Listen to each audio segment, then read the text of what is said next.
Bir odam musulmonlar qabriga bir itni ko'mdi. Ko'rganlar uni o'sha zamonning qozisiga shikoyat qilishdi. Qozi u odamni chaqirdi.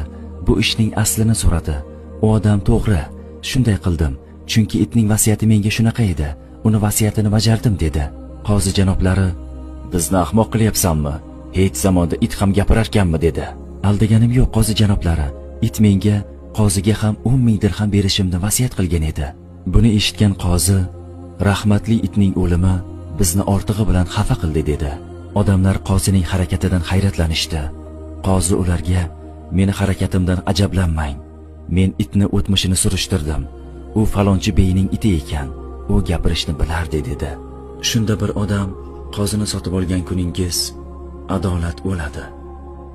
Adolatni o'ldirgan kuningiz davlat o'ladi degan ekan.